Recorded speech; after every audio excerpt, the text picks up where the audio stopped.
नमस्कार दोस्तों, हमारी आज की इस कहानी का नाम है भेदभाव। रोशनी अपनी सास से बात कर ही रही थी फोन पे। रोशनी माँ बनने वाली थी। अभी उसका 5वां महीना चल रहा था। सास गांव में थी और रोशनी अपने पति के साथ शहर में, जहाँ उसके पति नौकरी करते थे। सास बोली, देखो अब जाओगी डॉक्टर के पास तो साफ साफ पूछ लेना।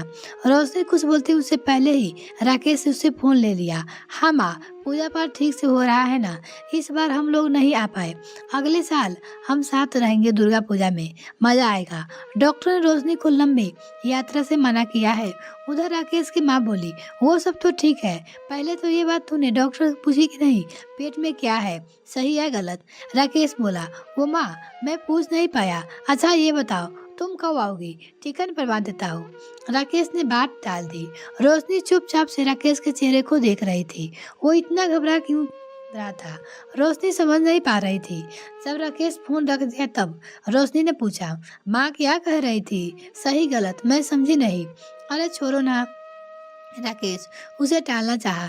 नहीं मुझे बताओ, आप परेशान क्यों लग रहे हो, ऐसी क्या बात है? रोशनी ने जिद पकड़ ली। राकेश ने देखा रोशनी मानेगी तो नहीं, तो उसने कहा तुम्हें जानना तो है तो सुनो। माँ ये जानना चाहती है कि तुम्हारे पेट में बेटी है या बेटे, सही गलत ये क्या है? रोशनी ने फिर सवाल किया। राकेश बोला, सही मतलब बेटा और गलत मतलब। आगे बोल नहीं पाया, लगा जैसे शब्द उसके गले में ही अटक गया हो। गलत मतलब बेटी, राकेश ने पूरा किया। और अगर जांच कराने की पेट हुई तो क्या सोच रखा है आप लोगों ने? रोशनी का चेहरा थमथमाकर क्रोध से, क्यों राकेश, बेटे के लिए इतनी नफरत मन में क्यों? राकेश ने सफाई दी, नहीं कोई नफरत नहीं है, मेरी माँ तो बहुत सीधी सादी महिला है, तुम गलत समझ रही हो। वो तो बस इतना चाहती है कि पहली संतान बेटा हो। तुम्हें तो अच्छे लगेगा ना जब तुम्हें बेटा होगा। राकेश उम्मीद से उसकी ओर देखा। नहीं राकेश, आप सिर्फ अपनी बात कीजिए, मेरी नहीं। मुझे कोई फर्क नहीं पड़ता, मुझे बेटी हो या बेटी, मेरी आगे सिर्फ इसमें है कि मैं माँ बनने वाली हूँ। मैं सिर्फ इतना चाहती हूँ जो भी हो स्वस्थ हो। राकेश ने कहा, अच्छा ठीक है, जैसा तुम कहो, तुम्हारे साथ कोई जबरदस्ती नहीं होगी। नहीं राकेश, बात सिर्फ इतनी से नहीं है कि आप बेटी होने पे उन्हें अपना लो, ये एहसान मुझे नहीं चाहिए। मैं ये सोच जानना चाहता हूँ कि बेटी के लिए गलत नकारात्मक शब्द का प्रयोग क्यों? जब से पहले बेटी ने ऐसा क्या गलत कर दिया?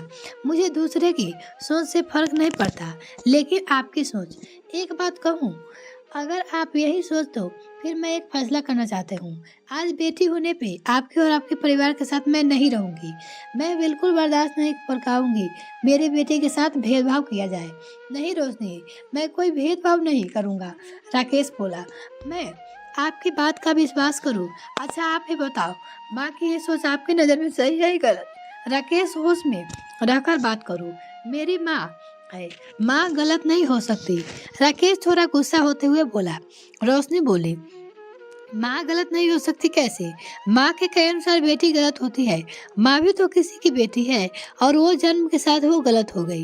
रोशनी हल्का सा मुस्कुराहट करते हुए बोली, उनको भी तो बेटी है और वो उनकी बेटी को भी तो बेटी है। इसका मतलब आपके परिवार में सारे नकारात्मक है। सोच बदलिए राकेश, बेटा बेटी में भेदभाव मत कीजिए। बेटी तो सब कर सकती है जो बेटा कर सकता है।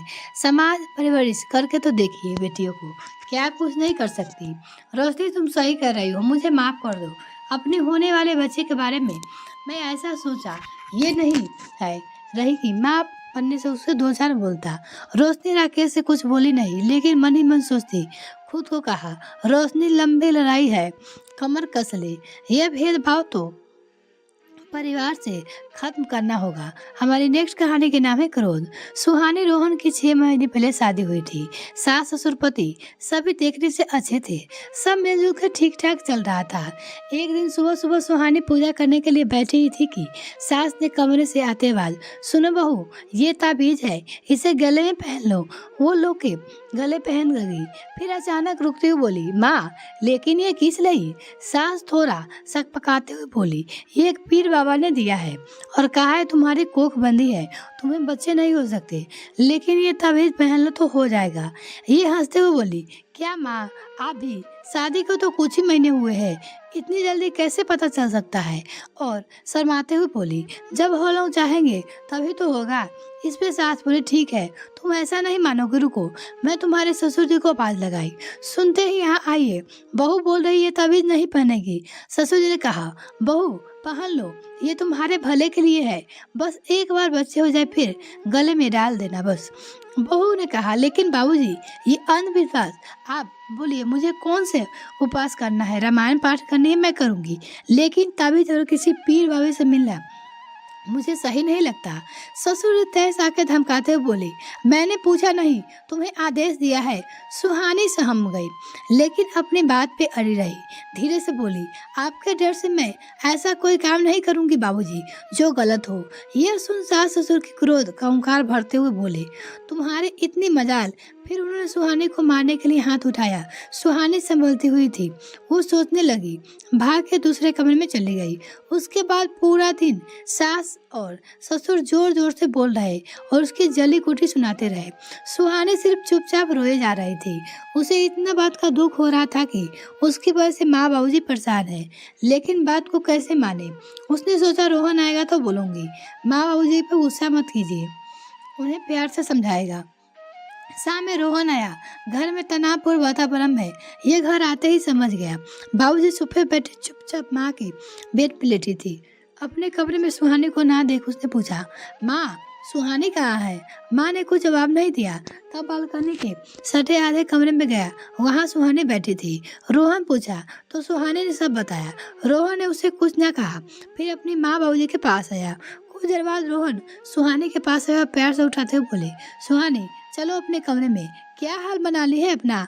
आँख तुम्हारी कितनी सूजी हुई है, मुझे फोन क्यों नहीं किया?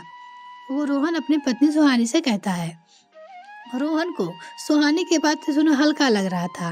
वो कुछ बोलती उससे पहले ही रोहन फिर बोला, सुनो ना सुहानी, तुम पहले पहन लो ना, देखो इसमें माँ जी खुश हो जाएंगे। देखो बड़े जो कहे करना चाहिए, आखिर वो हमारे भलाई के लिए तो बोलते हैं कुछ। वैसे भी माँ बाबूजी को मैं दुखी नहीं देख सकता। ये सब सुन सुहानी तरफ उठी, बोले, ये क्या बोल रहे हो आप रोहन? मैं कैसे पहन लूं?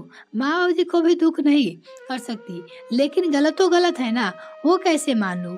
रोहन ने कहा, उन्होंने कहा ना पहनोगी तो बच्चे नहीं होंगे, जिद क्यों कर रही हो? पहन लो ना, और मान लो गलत ही है, और फिर उसकी खुशी होगी।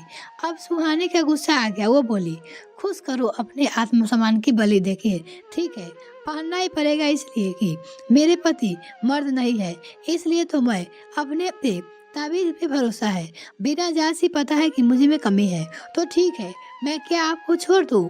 ये भी तो हो सकता है कि आप में कमी नहीं हो। मैं ना जाया बातें क्यों मानूं? आपको जो करना है करे। आप गलत को गलत नहीं कह सकते। जहाँ मैं गलत नहीं हूँ, वहाँ मेरा साथ नहीं दे सकते तो कैसा पति आप?